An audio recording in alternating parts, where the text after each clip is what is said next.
भाजपा के लोग, आरएसएस के लोग कई तरीके से विरुद्ध छोड़ते हैं।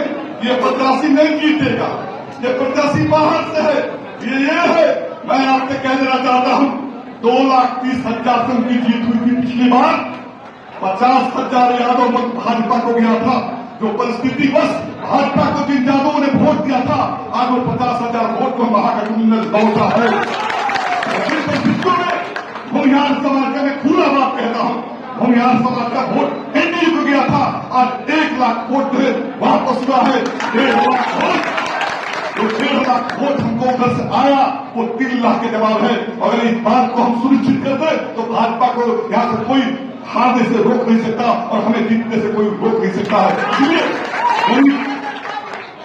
गणित साफ है, आंकड़े के गणित में वो भी समझ रहे, भाजपा के लोग भी समझ रहे कि भाई जो यादव का वोट हमको मिलता था, जो भूमिहार का वोट हमको मिलता था, जो पिछड़ा और दलित का वोट हमको मिलता था, अब तो राजनीतिक परिस्थिति बदल गई। तो ये जितने पिछड़ा दलित अकलियत यादव भूमिहार सब लोग एक पैटर्न पर आ गए, एक मोर्चा पर एक झंडे के तरफ महागठबंधन के साथ खड़े हैं। और इसलिए अब हम दावे के साथ कह सकते हैं कि महाराष्ट्र के अंदर से इंडिया गठबंधन का परचम रहा से कोई नहीं हो सकता। भाई बहुत लोग कहते हैं बाहरी है, हम तो कहते हैं कि जो गाय न बाहे न बिहारी का सारी खुदा जहां है। 25 साल से कुछ हुआ नहीं, तो ऐसा व्यक्ति को महाराष्ट्र के नेतृत्व करने की जरूरत नहीं है। इसलिए मैंने कहा कि वर्तमान राजनीतिक परिस्थितियां दुधारी तलवार पर है। कुछ लोग महागठबंधन के बारे में कंफ्यूज कर रहे हैं। मैं कहना चाहता हूं मांझी की जनता के तरफ से कि मांझी की जनता की तरफ से जो है लाखों मतों से मांझी से हम विजयी बनाने का काम करेंगे।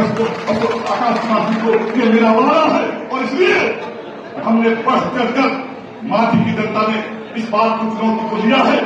महाराजगंज जिसको कभी कहा जाता था कि जमींदारों का जागीर है, तो कौन सा गढ़ है? हमने कहा है कि गढ़ और जमींदारी अब नहीं चलेगी। महाराजगंज में आम आवाज की आवाज आकाश कुमार बनेंगे। इसलिए ये जमींदारी को अब खंडहर में बदलने का वक्त आ गया है। यही लड़ाई, यही रास्ता जो है खंडहर में बदलेगा।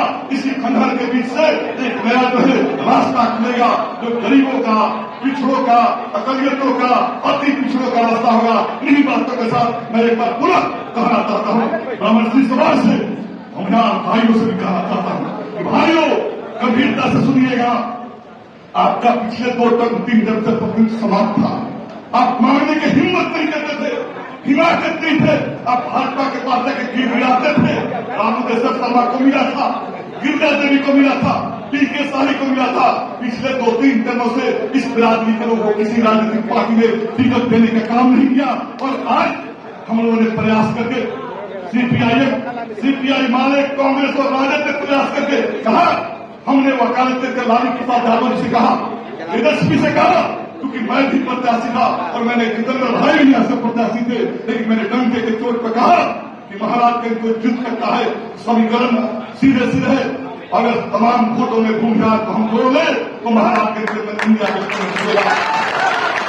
हमारी बात को तेजस्वी प्रसाद ने अप्रिशिएट किया, लालू प्रसाद ने अप्रिशिएट किया, सोनिया गांधी ने अप्रिशिएट किया, उम्मीदवार बना दिया। हम जंग, दिल्ली के जंग और पटना के जंग छुपा करके महाराज के अंदर पहुंचे हैं। अब ये जंग जो शुरू है, ब्राह्मण समाज के लोगों को, भूमिहार समाज के लोगों के पास चैलेंज है कि आप अपना जमात खड़ा करना चाहते हैं या दूसरे के जमात पे जाकर जो है बैठकर जो है पंगत उड़ाना चाहते हैं। हमने तो सुना है ये रामदेव सिंह की धरती है, ये गिरिजा पांडे की धरती है, ये उमा पांडे की धरती है, ये बैजनाथ पांडे की धरती है, जहां पर हमेशा महाराष्ट्र के अंदर एक भय कबाल ब्रह्मशियों के नेतृत्व में राज किया है और एक दूसरा कबाल खिलाफ।